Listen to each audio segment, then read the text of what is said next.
All right, I just want to tell you just a little bit about the Steamboat Institute. I know some of you have never heard of us. We are based in Colorado, but in the 10 years since our founding, the Steamboat Institute has earned a nationwide reputation for offering high-quality programs which provide ordinary citizens like all of us with direct and personal access to our nation's leaders in journalism, media, government, education, the military, and even the entertainment industry. Through innovative programming and providing direct and personal access to leaders on the national and global stage, the Steamboat Institute inspires ordinary citizens to learn critical thinking skills and to use those skills to gain a better understanding of public policy, individual liberty, and the proper role of government. Well, on Monday night, just a few days ago, we kicked off our inaugural Campus Liberty Tour at the University of Colorado campus in Boulder with an audience of nearly 1,000 people, despite the fact that it was the men's NCAA March Madness final. So we were very happy to have a good crowd despite that. The goal of the Campus Liberty Tour is to bring reasoned and respectful debates to college campuses while encouraging the development of critical thinking skills. Now, we believe that critical thinking skills can be developed through diligent effort and practice, much like learning to play the piano or learning to swim. It's something you have to make an effort to work at. Our second debate with President Fox and Vicente, Nigel Farage was held at the University of Colorado's Colorado Springs campus on Tuesday night, where we had another 500 people. And tomorrow night, we will have one final debate at Lafayette College in Easton, Pennsylvania. But I would like to share with you a quote that was in an article in the CU Independent, which is a student newspaper at CU.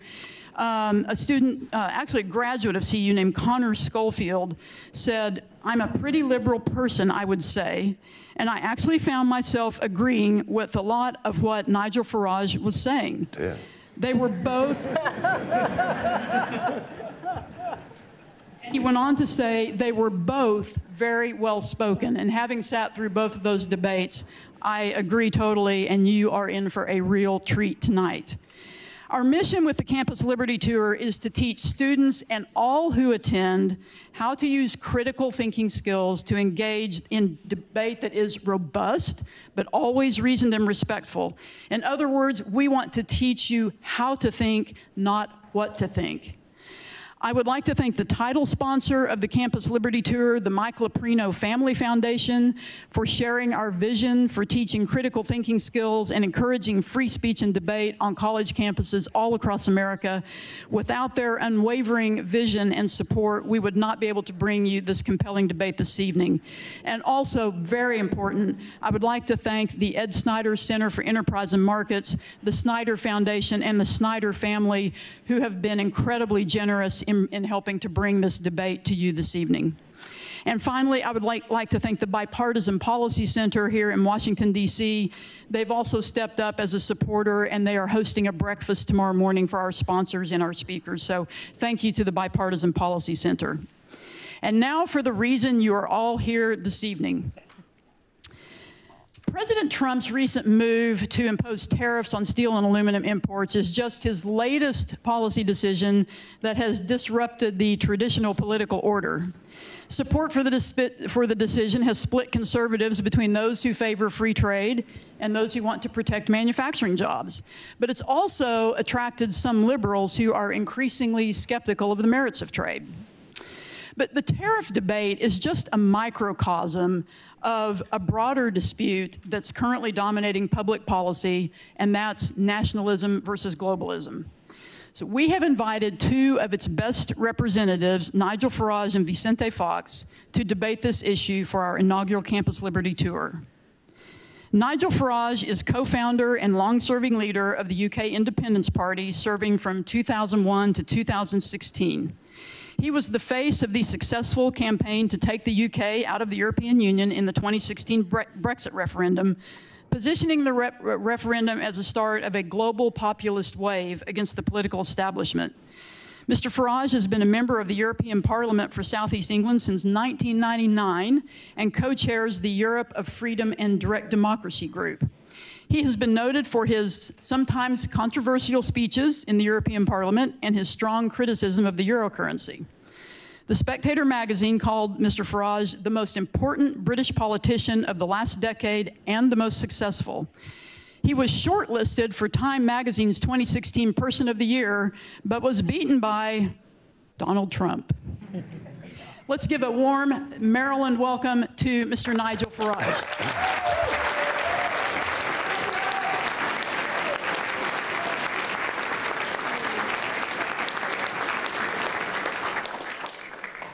Vicente Fox was born in Mexico City and grew up at Rancho San Cristobal, a communal land where the only difference between him and his childhood friends were the opportunities he had.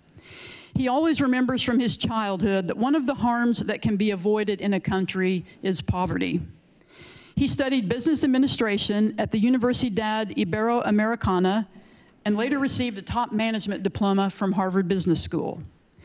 In 1964, Mr. Fox joined the Coca-Cola Company in Mexico and started from the bottom, driving a delivery truck. Through his perseverance, he became president of Coca-Cola for Mexico and Latin America. He served as president of Mexico from 2000 to 2006, and he was the first candidate from an opposition party to be elected president following 71 years of monopoly. Mr. Fox is actively involved in encouraging leadership and creating opportunities for less fortunate people through Centro Fox, an organization he founded. He and his wife, Marta, who is with us this evening, are also the parents of 4 adopted children. Let's give a warm welcome to President Vicente Fox.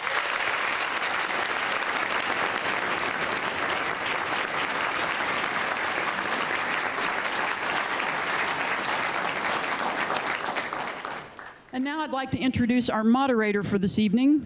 Mary Kissel is a member of the Wall Street Journal editorial board, specializing in foreign policy and the promotion of free societies.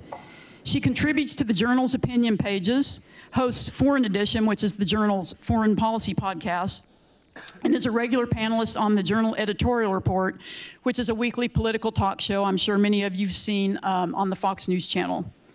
Mary holds a master's degree in international affairs from the Johns Hopkins School of Advanced International Studies, as well as a bachelor's degree in government from Harvard. Please give a warm welcome to our moderator for this evening, Mary Kissel.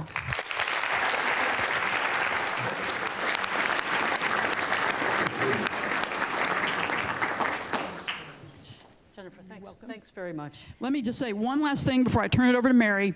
There will be an opportunity for the audience to ask questions by way of writing your questions on index cards. So the index cards have been placed throughout the room, and at 6:45, we will have volunteers come around to pick up your questions. They will be given to Mary, and she will determine which questions she would like to ask our speakers. So fill out those index cards. If you have a burning question, they will be picked up at 6:45. Thank you. Excellent. Thank you, Jennifer. And thank you very much for that kind welcome. Be here on campus. I also want to thank the University of Maryland and the Steamboat Institute, President Lowe and Ms. Agarwal for their introduction. It's very inspiring, in particular to hear President Lowe and his defense of free speech. And before we get started, I should admit my bias. The Wall Street Journal editorial board is a supporter of free markets and free people, and we are not fake news. So we're going to kick off the event tonight. And by the way, I hope you realize the historic figures that are sitting in front of you. President Fox, Jennifer referenced, was the first president to win an election over the PRI, which has been called the perfect dictatorship. And Nigel Farage, of course, the force behind Brexit, many people call Brussels the perfect dictatorship. So we're going to start this evening with short statements, 5 minutes. I'm timing you, gentlemen, from each of our panelists. And then we'll talk about the definitions of nationalism versus globalism, some of the key issues, and some of the key people that are in the news today. So, President Fox, the floor is yours. I'm timing you. Gracias. Muchas gracias. First, thanks to this great university state of the art, to the students and the faculty here present, because you give us the opportunity to come back to university. As Cicero would say, how pleasant it is to come back to a university, to come back to the sources of knowledge, and to come back, in a way, to the fountain of youth. So thank you very much for that. Now, I will advance two concepts that have driven my life and that certainly are going to be my sustained ideas through this debate. Number one, I'm a Jesuit educated all along, where I learned that the shortcut to happiness is being for others, is doing for others, is doing for your community, doing for your nation. And that's been my life commitment. And that's why I was first in corporate world, then I moved to politics just because of that one single reason. And that's why we created this first presidential library outside of United States, right there in the heart of Mexico, in the state of Guanajuato. I would then complete this concept by saying the comparison on San Ignacio de Loyola's position in relation to leading and in relation to being a public leader or a leader in government, that you gain respect from people through dialogue, through democratic moves against what Machiavelli would say, that you gain respect through exercising power with toughness, with the stick. And that respect you gain comes out of fear. And that's why they respect you. I think this is what is part of this important debate. And second, to say that half of what you see here in front of you is American blood. My grandfather was born in Cincinnati, Ohio. He came to Mexico back in 1895. Part of the family participated on the Civil War. And he came to Mexico without a penny in his pocket as a migrant. And he found his American dream there in this small place in the state of Guanajuato, where we've been for 5 generations.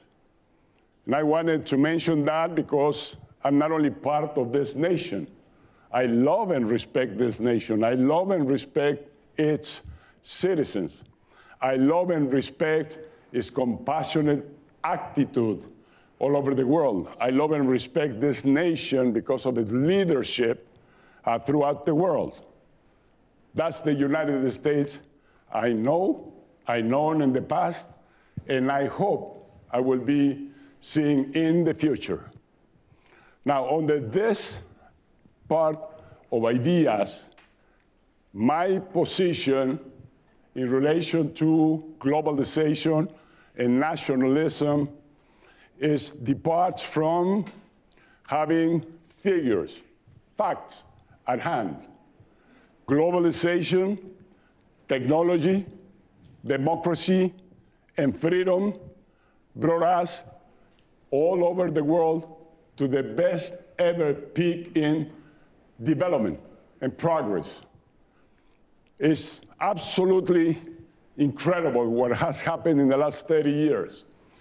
Every single human being has progressed, and many have progressed substantially. Today, we live much more years than we used to just 40, 50 years ago. Today, knowledge is present together with education in the last corner of the world.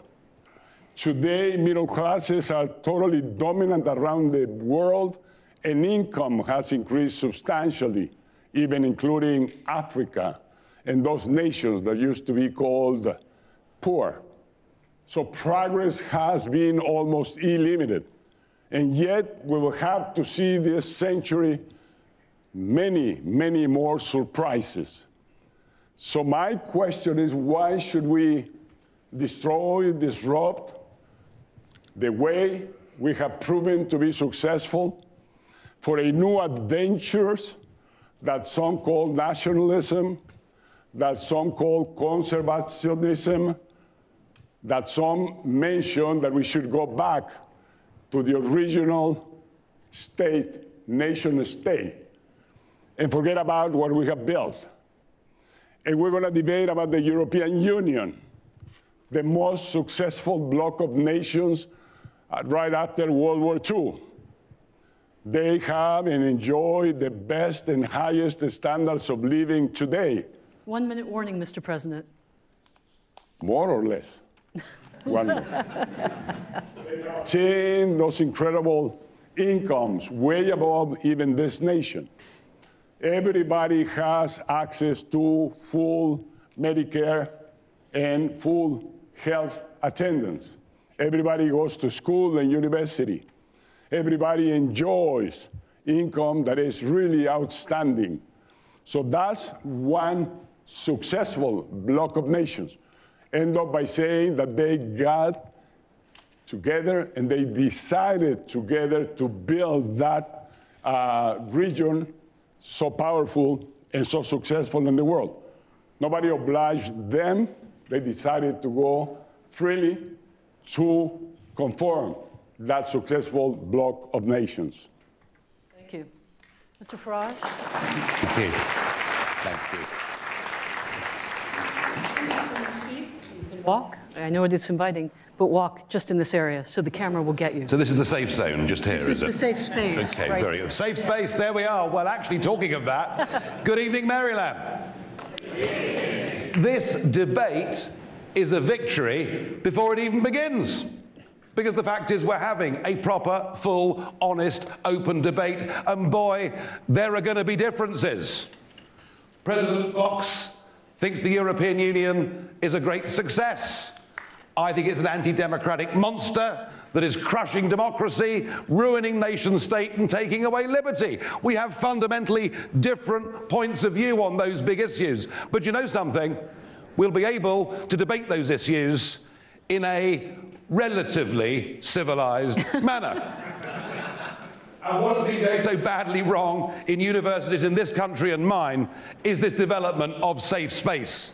These narrow zones that some of us are confined to. The idea that because somebody else has a different point of view, they are basically intrinsically evil is not what parliamentary democracy is all about. It is not what our great nations fought 2 world wars and sacrificed so much for. Liberty and democracy is an environment in which we express our heartfelt opinions, but we equally respect the other side to have their views too, and we do our best through logic and through reason to make them see good common sense. And of course, all of this got worse after 2016. The twin shocks of 2016. First, of course, there was the Brexit vote, treated by the entire global order as if this was some terrible catastrophe. And if that wasn't bad enough, if that didn't have people choking on their cornflakes, there was worse to come on the 8th of November 2016, was there not, when Donald J. Trump did the impossible and became the 45th President of the United States. And to read and to hear so much that has been said in our mainstream media since those times, you would think that something dreadful had happened to both of our countries. And of course, that revolution of 2016, and it's something students in this university will be reading about for centuries to come, because something happened in 2016, and it was the rebirth of the concept of the nation state. What had happened for decades is people had tried to build new, false, artificial, supranational structures.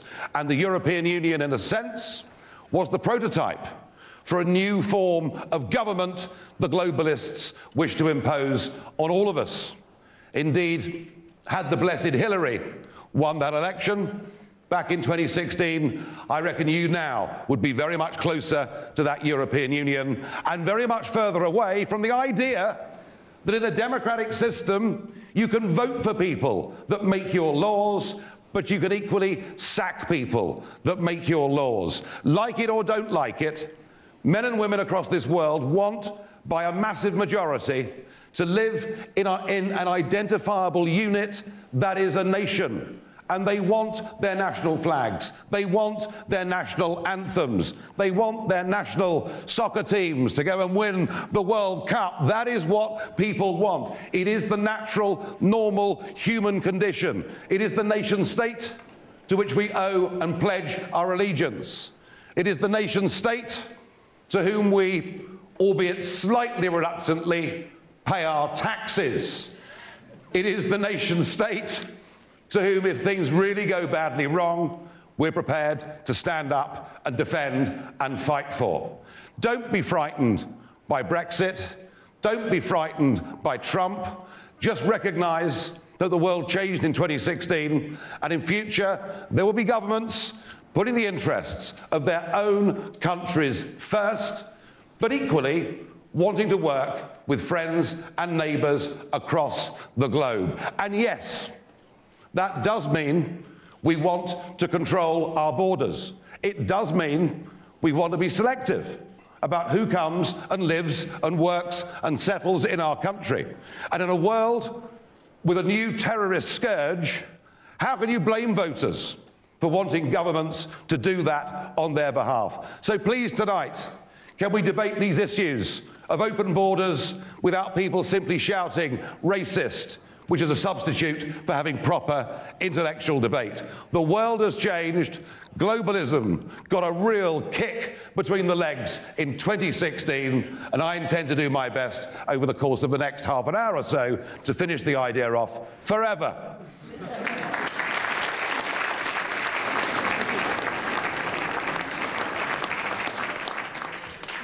Start this by asking for a show of hands in the audience. Is the nation state obsolete? If you think so, if you think the answer is yes or C, raise your hand. Okay. For the television audience, it was a definite minority in the audience that thinks the nation state is obsolete. I think you have your work cut out for you, Mr. Farage. So let's start out with the principle that Mr. Farage espoused, that you can either be global or you can be a nation state. Is that true, President Fox? No, absolutely not. And remember when you walk. I am for nation state, of course. Mexico is a nation state. Brazil, Argentina, Germany, Britain, United States. No conflict with that. But we, the world, have discovered that joining more than one, being two, means being five. And by joining five, you attain what 10 would. So working together, teamwork, as you do in corporations that are successful, you progress and you develop much faster and much higher. So no question about nation state. As I don't think that it should be questioned the great associations and partnerships that we have built together.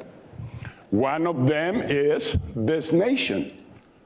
This nation started with 13 states and today has well over 30 that confederated, that got together to work for one nation, for one dream, the dream of the founding fathers.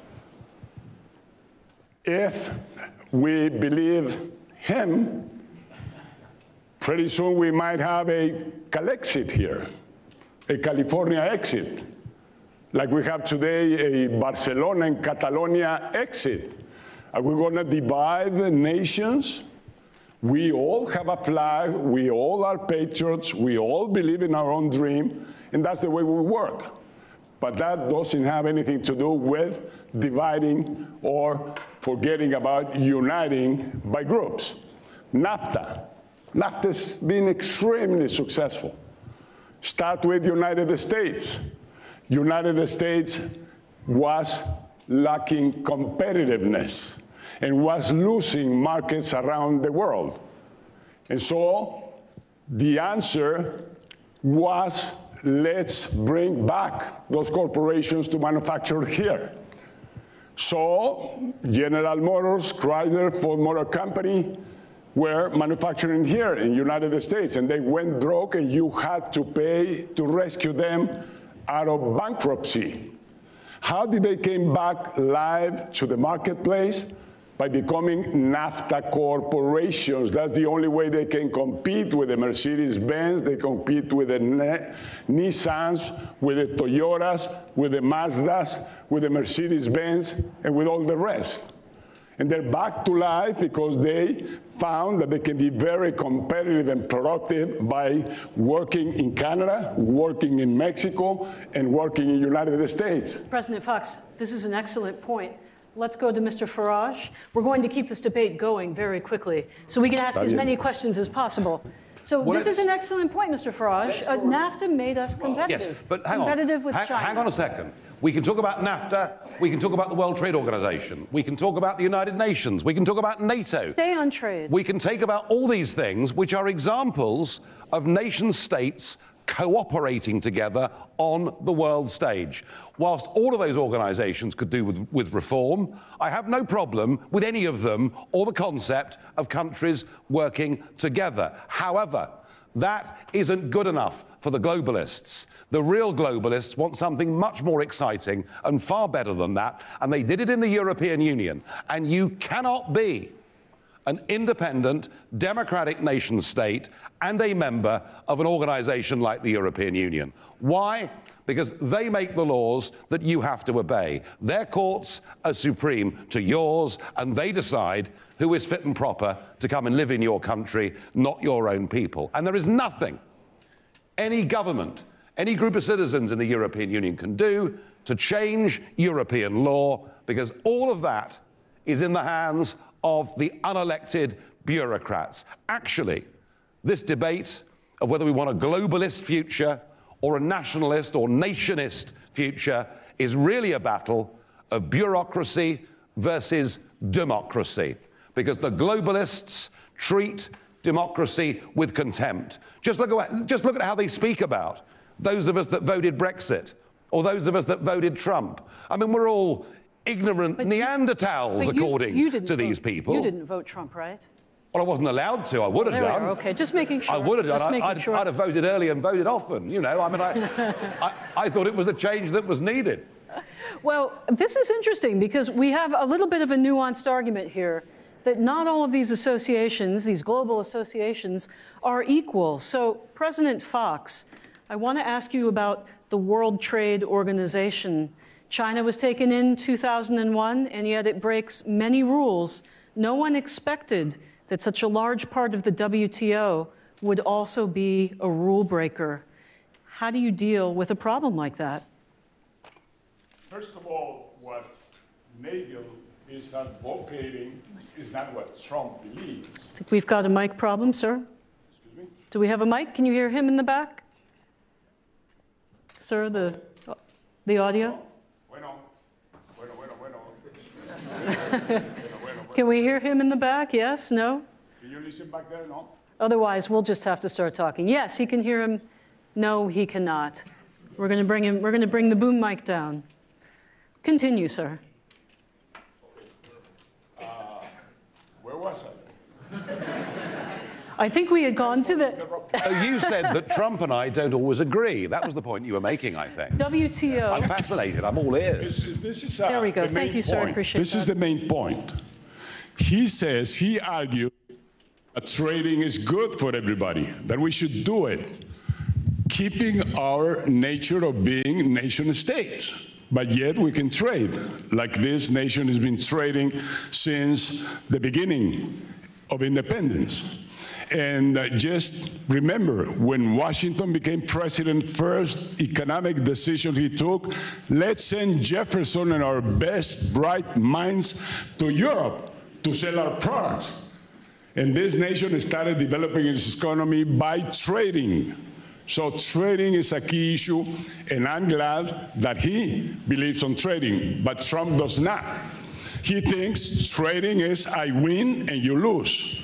And if I'm not winning, to hell with NAFTA, to hell with China, to hell with everybody else. I want to recall to you, not long ago, global US corporations came out to the different economies in the world, and they forced us to open. So we had to drink Coca-Cola instead of drinking our great drinks that we have, native drinks in Mexico. We had to eat hamburgers and hot dogs instead of tacos and tortas. So we opened our economies to United States corporations, and they came in and conquered markets everywhere. Now that they are not being able to compete because of many different reasons, now you say, let's build a wall, because Mexico is taking away our jobs. You have lost the jobs because in manufacturing, you lost competitiveness. You cannot compete. And now you're saying, force Mexico to increase salaries. Welcome. I hope we do it as much as possible. But economy doesn't work by executive orders. And finally, this guy invents a story. There, the Mexicans are coming now. They have barrels of tequila. They're going to invade the United States. Hey, Congress, give me money for the wall. Jesus Christ. Unfortunately, today, the president of Mexico, Enrique Peña Nieto, stood firm and told Trump, we're going to start negotiating with you. If you don't respect us, if you don't respect our sovereignty, we will not deal with you. That's the same thing that China is saying, that Russia is saying, that Europe is saying. If you want to only win yourselves in trading, we're not going to accept that you impose tariffs and you start breaking down what we have built. WTO, yes, it's been striving to be a great institution to coordinate, to let nations have harmony on their trading, to avoid abuses from any one single nation. And yes, that's what's going to happen. If this nation doesn't want no more NAFTA, good for you. Enjoy. We have 48 trade agreements with 48 economies around the world, and we already started trading with Argentina and Brazil buying our corn. We buy 40 billion US dollars of corn to this nation, to 3 million farmers. Where are they going to sell their corn now? We're going to get it in Argentina and Brazil. And everybody is reacting to something that is wrong, to a guy that doesn't understand, which is the economy, which is trading, and which is harmony among nations. Thank you, Mr. President. Well, I'm going to come back on that if I can. Go ahead.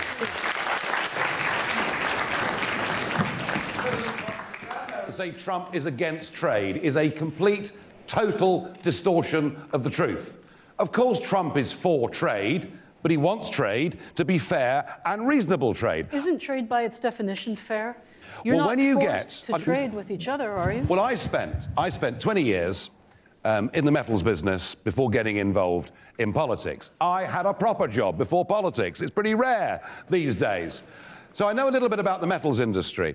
And what the Chinese did is they massively increased production of steel at a time when there was no domestic demand and no international demand. They crashed the price of steel. They put out of business, in my country, major steel works. They did it not to make money. They did it as a big strategic global play. That was not fair trade.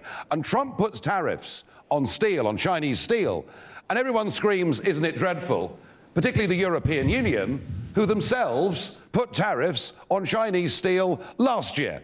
But they're the good guys because they're the globalists, and Trump's the bad guy because he's the nationalist. There is gross hypocrisy here to paint Trump out as wanting to shut America off from the rest of the world economically as nonsense, and whether you like the thought of the wall down on the Mexican border or not, this big, beautiful wall that apparently is going to be built, it's just a symbol, President Fox, of wanting to control borders. And I can tell you something, clear majorities of the populations now in every single country in the West want to have border controls. And wanting border controls doesn't mean you're anti-migrant, doesn't mean you're anti-foreigner. It just means you want people to come in who will speak your language, assimilate in your society, respect your values, be an economic benefit to the economy, and obey the law. What on earth is wrong with that?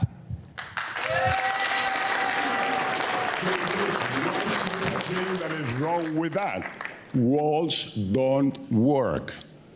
Chinese wall failed in avoiding the Manchus and the others, the Mongols that wanted to invade them. They built that wonderful, high, beautiful wall at a huge cost, and it didn't work.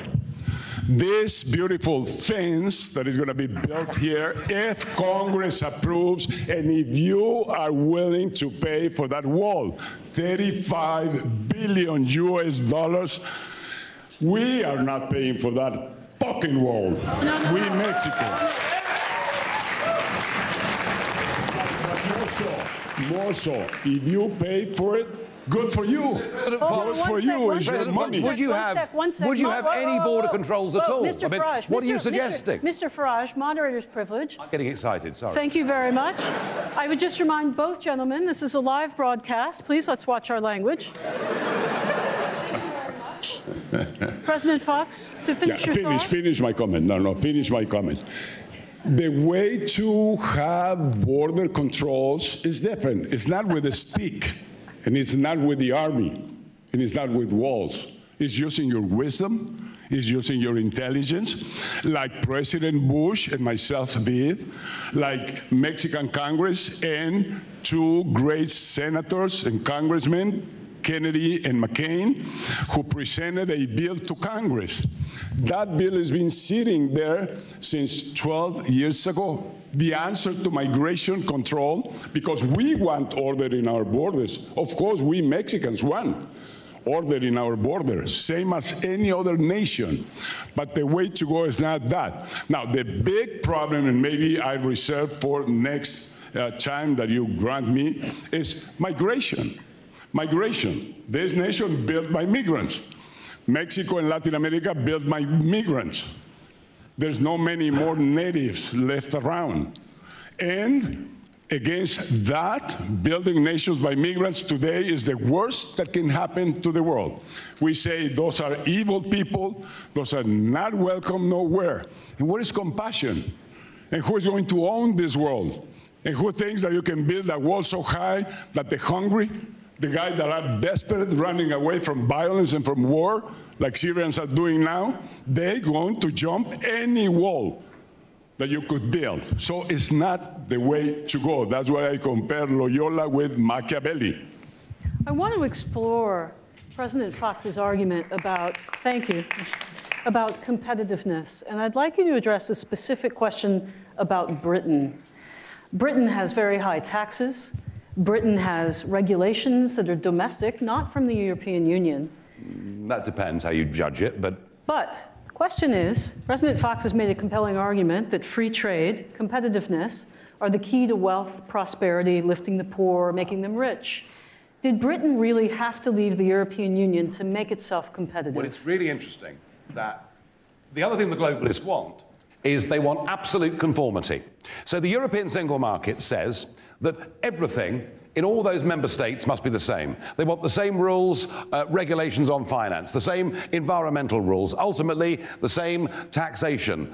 This is not competitive. It's actually, if you think about it, fundamentally anti-competitive. And what is happening here is big global politics has been as successful as it has until 2016, aided and abetted by the giant multinational companies and one or two of the big Wall Street banks. We are not living in an age of free market capitalism and competitiveness. We're living in an age of global corporatism. And isn't it funny? that the blessed Hillary said to her big donors on Wall Street that if she won the election, she wanted America to join a hemispheric common market, namely America to join in with the European single market. No, this is not competitive. It is anti-competitive. It may benefit the rich corporations who want to run the rules of their own industry, who want free movement of labor to get as cheaper possible people. This does not benefit ordinary middle people in America, Britain, or anywhere in the West. So could Britain have made itself more competitive? No, we're not allowed to. 70% of our laws were not made by us. 70% of our laws were made by the European Union. Yes, we had a say in that, but we could be outvoted. And indeed, in the run-up to the referendum, on the previous 50 occasions the British government had tried to change legislation, we'd lost on all 50 occasions. So not only economically is Brexit a liberation, but, you know, some things matter more than money. And actually, you can't put a price on freedom, liberty, democracy, and being able to run your own country, to be proud about that, and to be the master of your own destiny. Brexit, I mean, I'm delighted, because normally, you see, whatever America does, American music, American food, American fashion, we nearly always follow everything you do a couple of years later. But in 2016, perhaps for the first time since the American Revolution, you followed something we did. We had Brexit, and then you had Trump. We were the trailblazers. Okay, we're almost at 7 o'clock, but not quite yet. Thank you for all of these questions. Many of them are terrific, and we will try to get to as many of them as possible. In fact, since we do have so many student questions, let me start, actually. President Fox, this one is specific to you. Does the Mexican government approve people from Central America to cross the southern Mexican border? Of course, we have our own regulations for migrating. And to your knowledge, Mexico sends back many, many more Central Americans that come into Mexico, and they're shooting to get to the United States. It's about 500,000 people every year. And out of that 500,000, Mexico returns back 400,000. And the rest manage to come along and get here. But let me tell you that the problem of migration and the part of borders should be discussed on economic terms.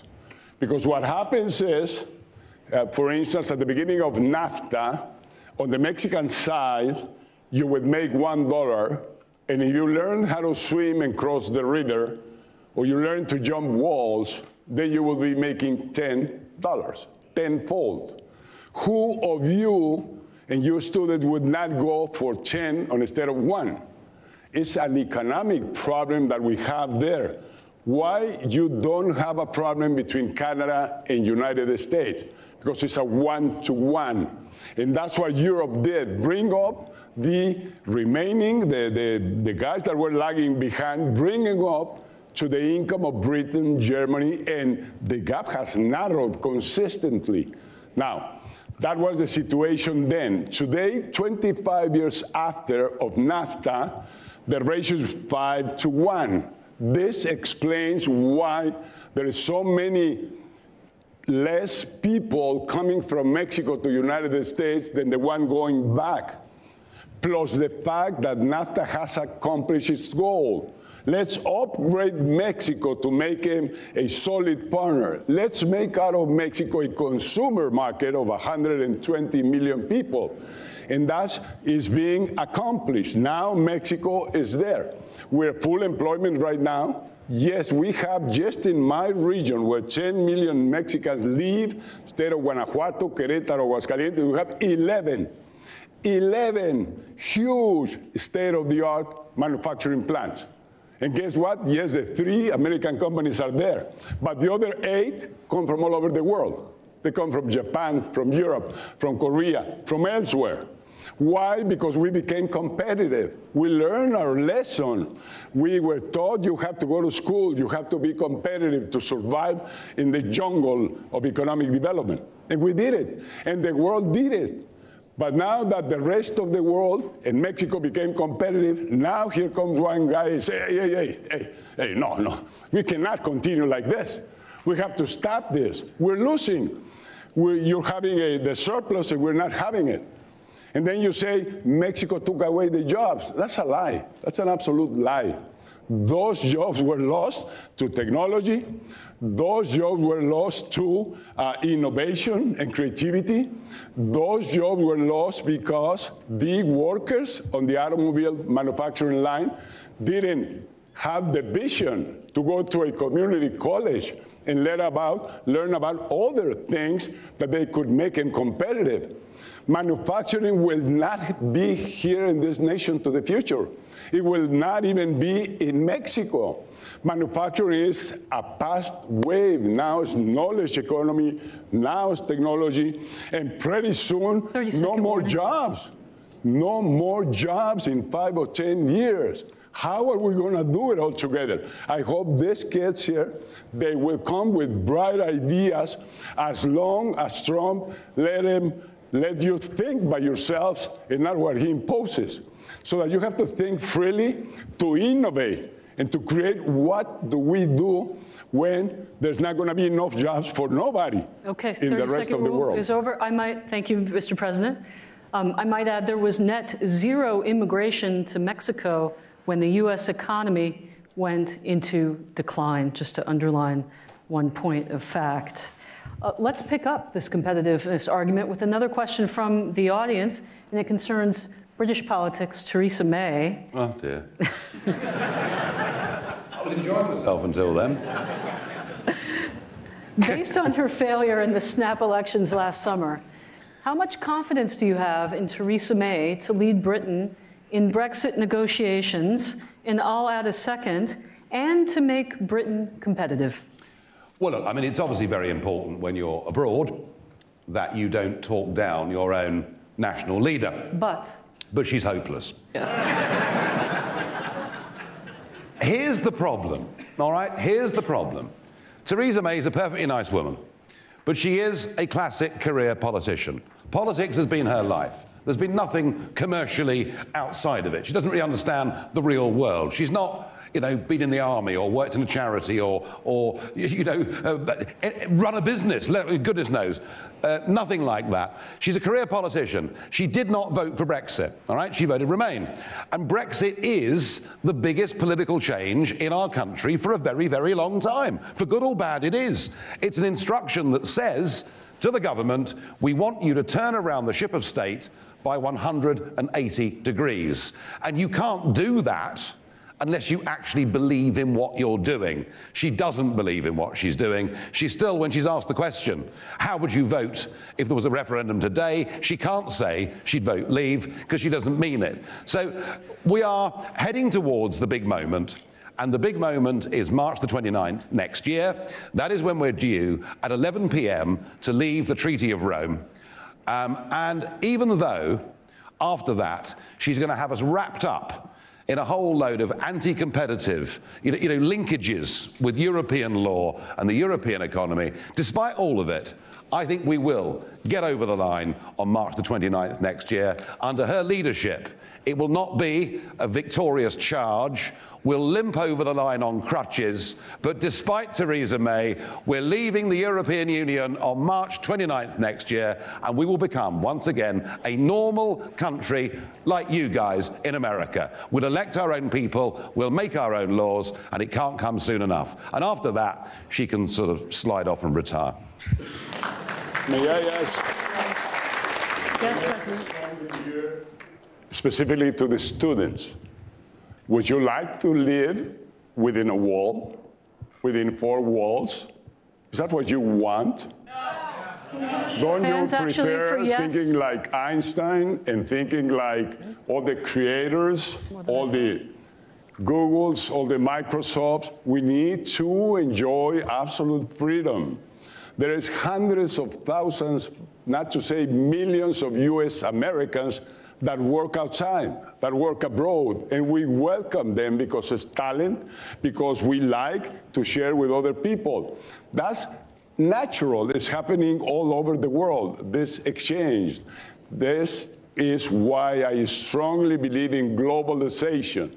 I strongly believe in corporate world of America that has brought so much development and so much wealth to the rest of the world. And this is why I believe even in Wall Street. I believe in Washington. It's not the swamp.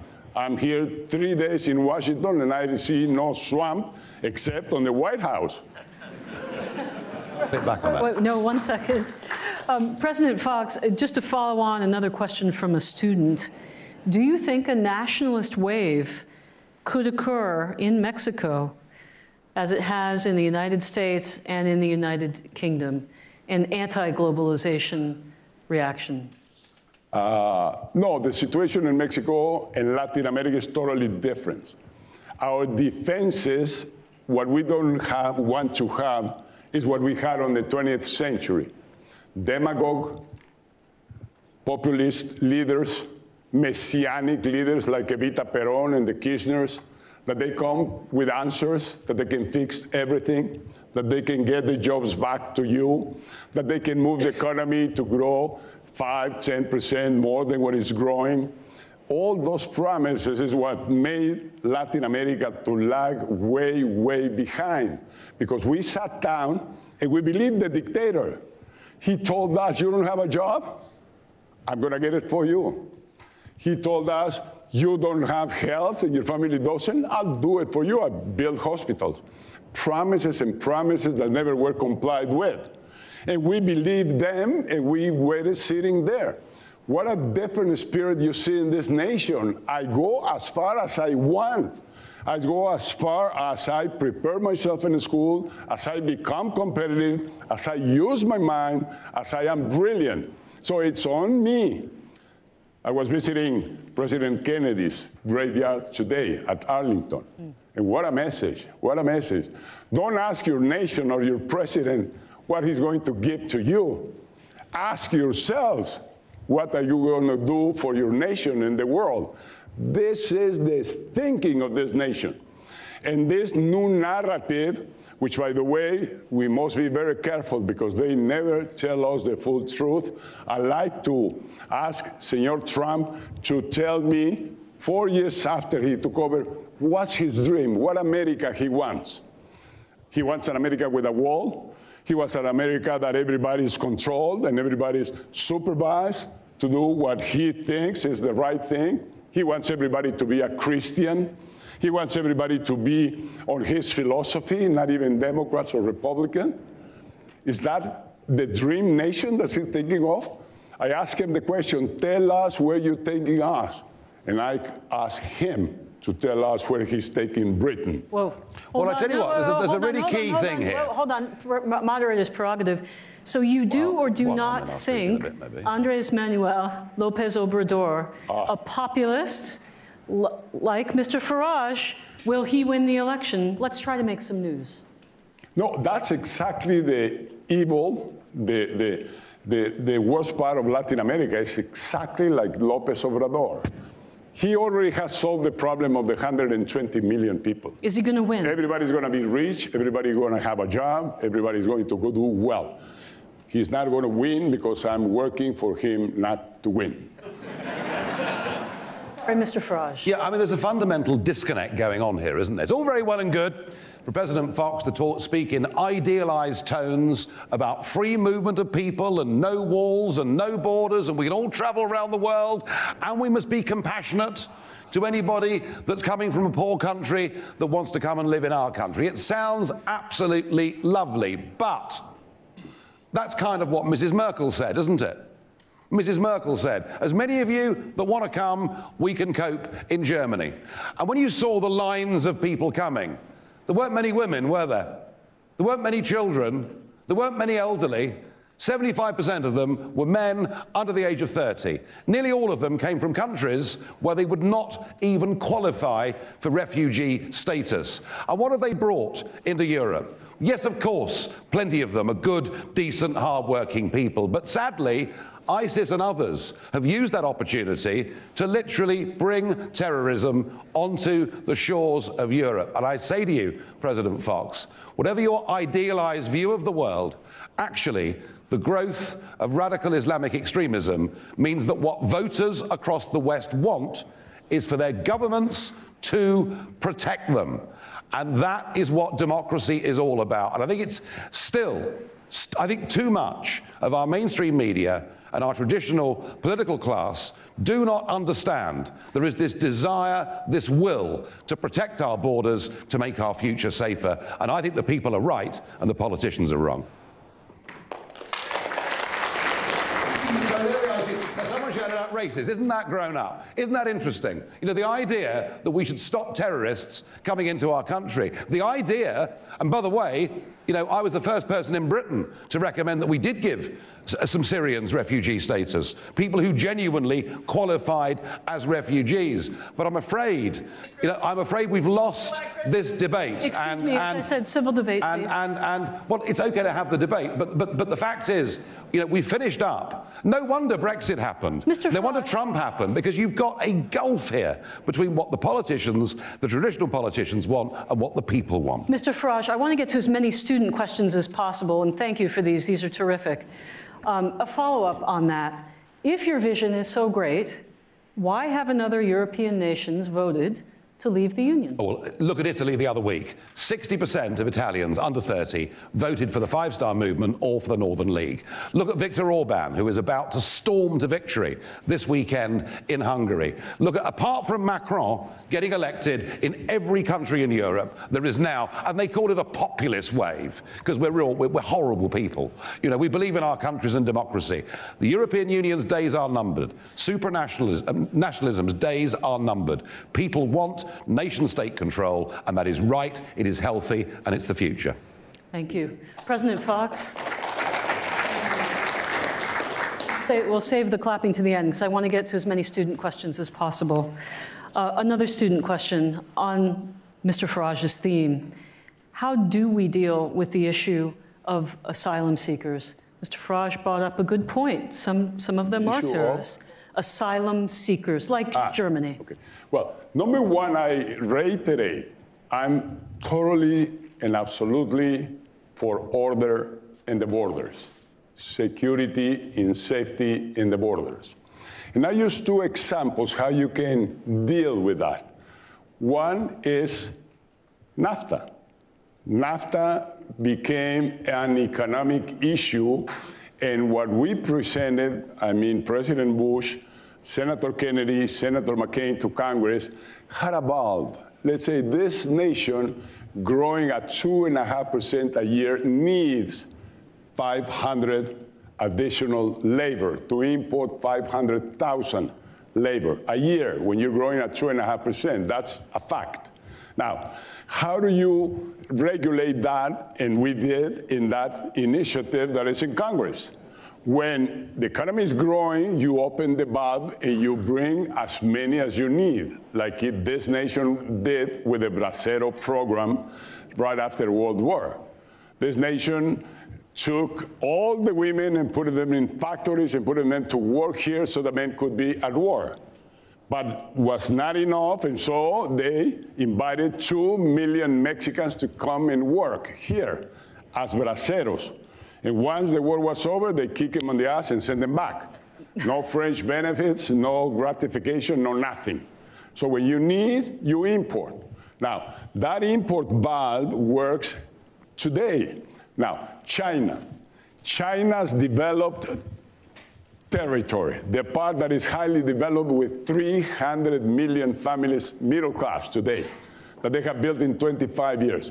Well, they have a valve to bring people from the interior only if it's needed on the developed areas. If it is not needed, they don't let them come in. They have to have a passport to come in. So you can regulate with wisdom and with good sense. Now, asylum, Jesus Christ, I mean, I know there are others, but I'm happy when I help a human being.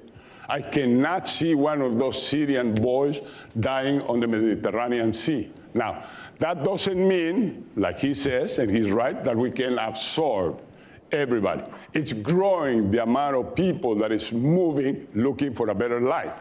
And we must regulate. But let's work it together. Let's work it with sense. The best answer is the one I exercise in my government. Let's go to the roots of the problem. Let's go there and solve the problem in their home, in their country, and bring up development. And that's what NAFTA did for Mexico. That's why we're not getting that many immigrants coming. We need to do that in Central America. And I created Plan Puebla Panama to develop Central America so that we can have the jobs there, so that we can develop that part and we don't get the migration. I know it's difficult, but it's worse to use a stick and to let people die on the Mediterranean Sea or die of hunger. Something must be done. So President Fox says that we have to deal, thank you, we have to deal with the problem at its source. Mr. Farage, of course, the obvious source of the problem today, at least in the Middle East, is Syria. And again, another very pertinent question from the audience. In George Washington's farewell address, he warned against, quote, entangling alliances. Does a globalist viewpoint go against this view? What would a globalist or, well, I wish we'd listened. A nation or a nationalist? I wish we'd listened to Washington and hadn't joined the European Union, because that was a foreign entanglement that did us a huge amount of harm. But don't you need alliances to deal with an issue like Syria? Look, I talked earlier about NATO, didn't I? I talked about the World Trade Organization. I talked about all these structures we have where we as nation states can cooperate with our friends and neighbors and work together to deal with joint problems, to make those decisions collectively. That is different to what has happened with the European Union and what the blessed Hillary and others wanted to do with globalism.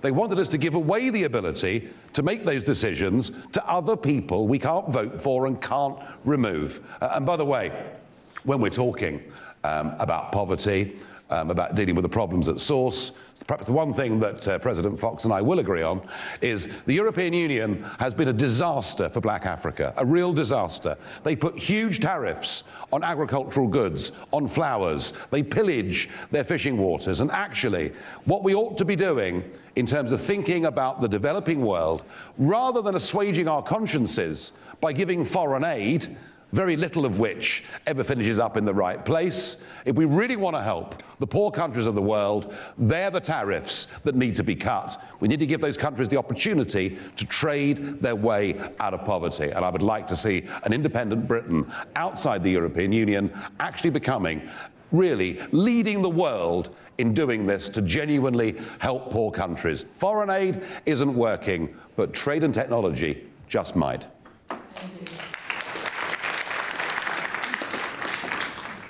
Follow up with another excellent question for Mr. Farage.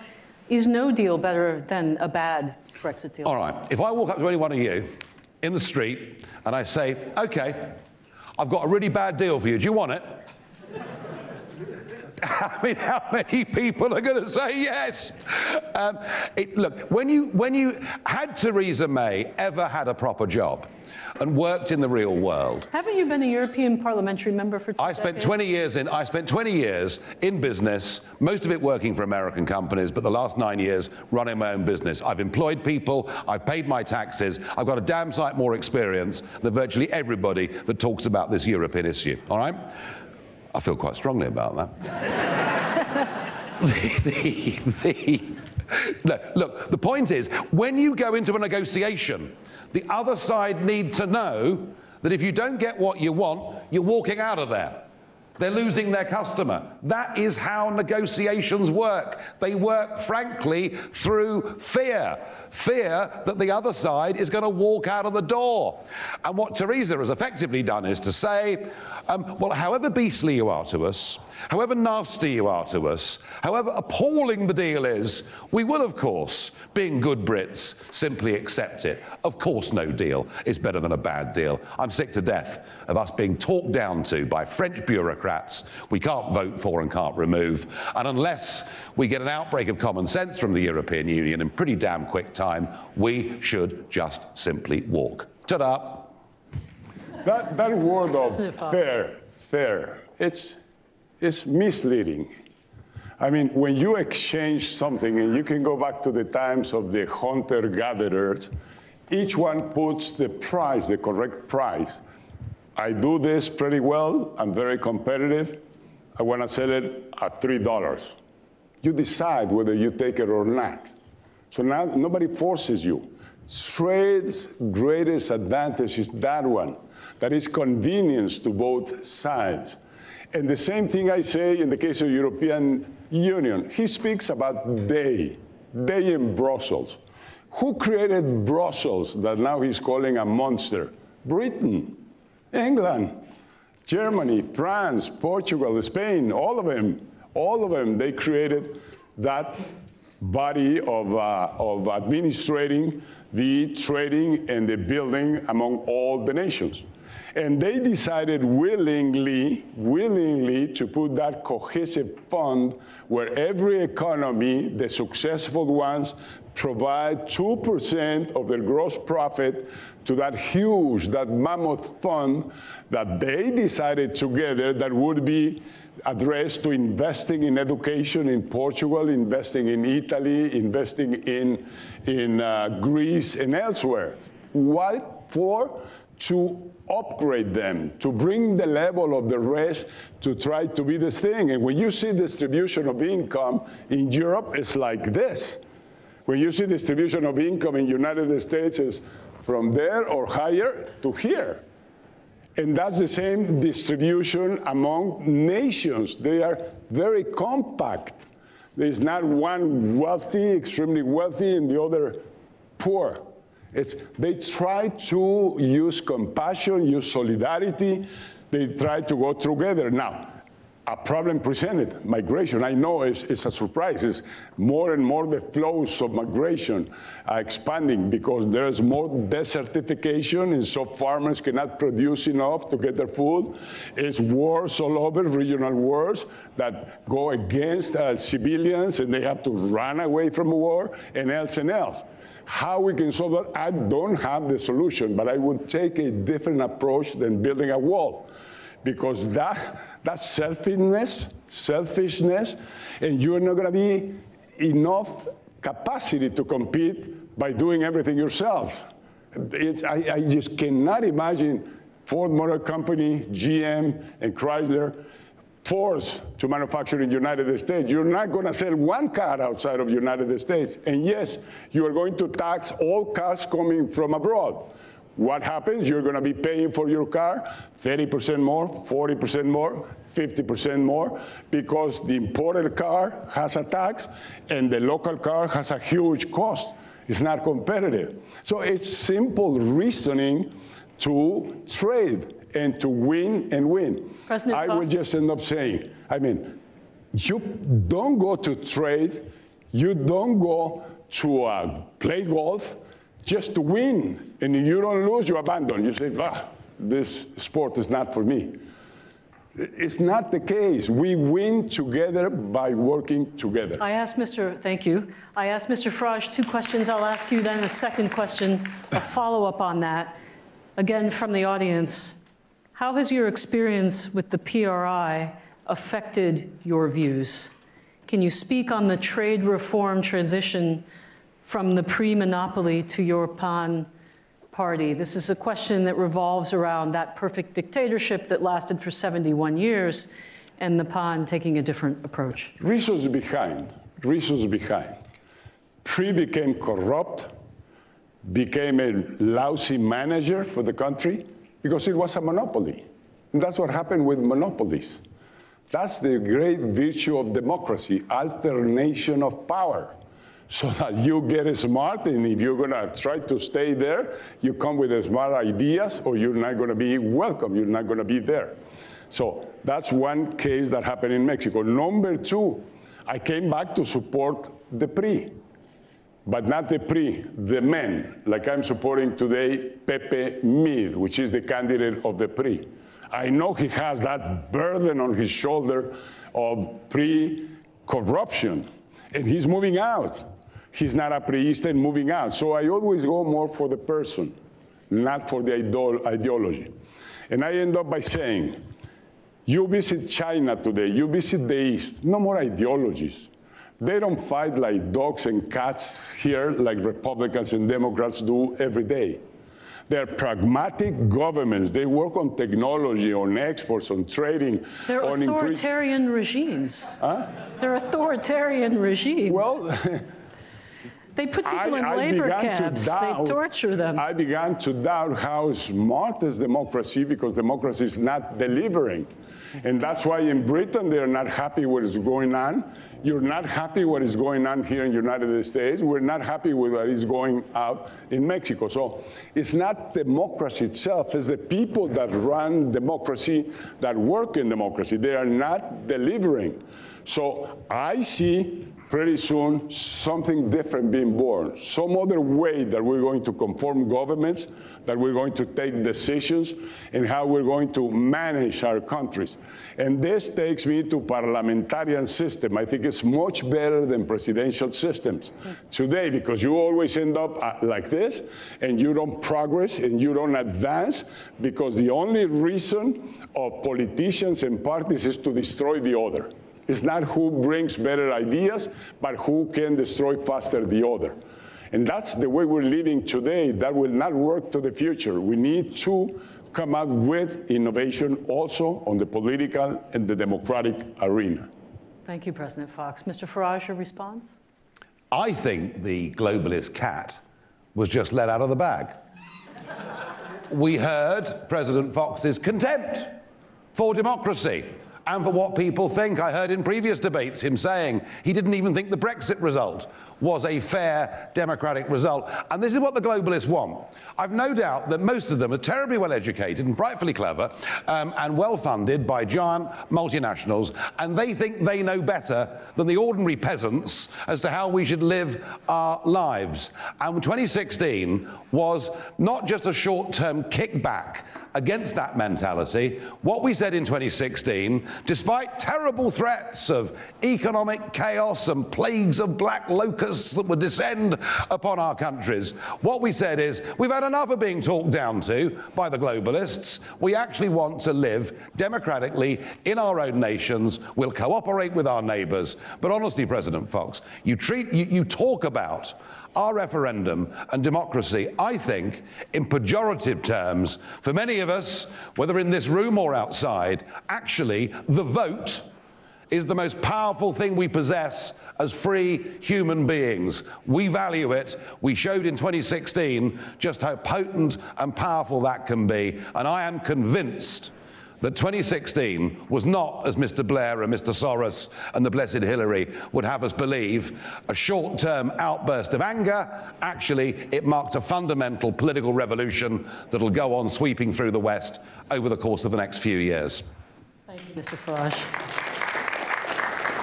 So unfortunately, we are out of time, and we'd like to have another vote to see if we've changed any minds. Is the nation state obsolete? If you think yes, please raise your hand. I think President Fox may have won this one. Sorry, I don't buy that. It's the opposite. It's the opposite. Now, actually, look, to be truthful, even though President Fox and I disagree, neither of us want to abolish the nation state, but the true globalists actually do. Okay, thank you very much. Thank you for attending. Thank you for your listening. We hope you enjoyed it. Mr. Schubert-Aiken, I'd like to bring you up, please. Thanks very much. Thank you, Mr. President. Muy bueno. Thank you very much, sir. See you soon in New York. Thank you, sir. All right. Thank you, Mr. Farage. We'll see you tomorrow. Yeah, I should look forward to it.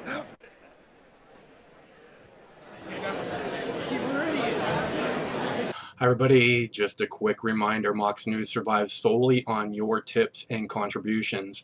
It's easy to make a contribution or a tip or leave a tip at moxnews.com, or there are clickable links in the text body of this video. It should take the average person, most people, probably less than 2 minutes. Thanks very much for your time and your continued support.